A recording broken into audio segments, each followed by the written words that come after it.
we do for PVCs actually? How can we evaluate, when you have PVC? We can put in a monitor. Event monitor is like this small sticker you can see here on the picture. It can keep recording your heartbeat at home. And whenever you have symptoms, there's a small button there you can press, and we can go through that recording. We also analyze your heart function by doing an echocardiogram, which is ultrasound of your heart, or a MRI of your heart. And PVCs or extra beats can be safely and effectively treated with a procedure called radiofrequency ablation, which is a small,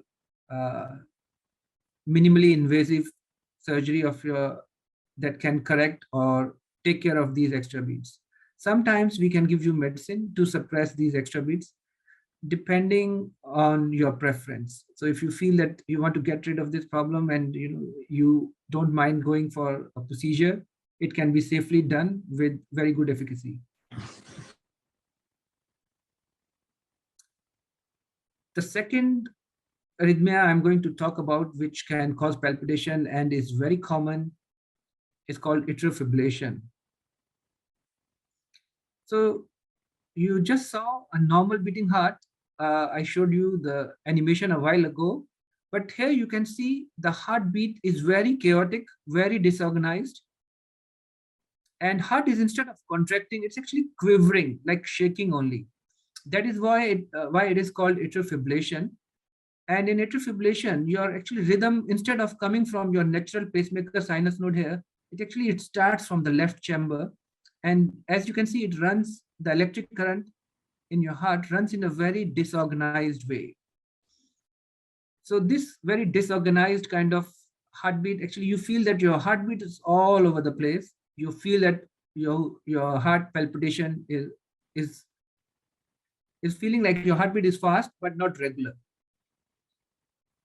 And as I showed you earlier, you can see that actually the current comes from this side and it travels to all over your atrium. And that is why your bottom chamber heartbeat is also very irregular and chaotic. Atrial fibrillation is one of the most common heart rhythm problems worldwide. And if you look at Indonesia and Singapore, you can see almost prevalence-wise. Prevalence means the number of patients at any point of time. And this data is from 2010.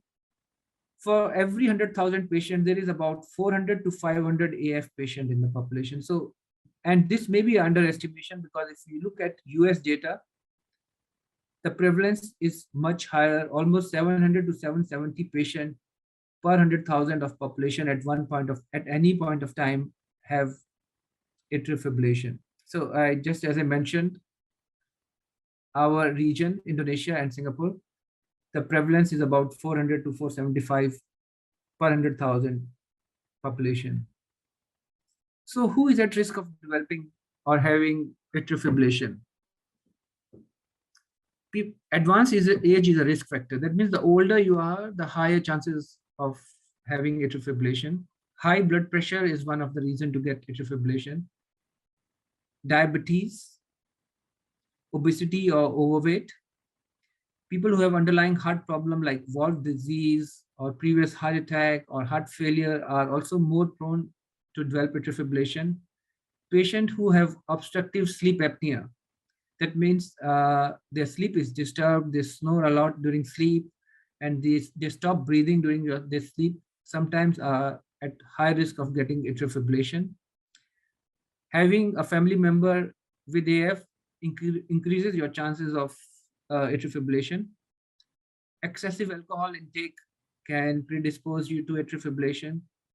Certain medical problems like thyroid problem, asthma, or lung problems can also predispose you to atrial fibrillation or AF.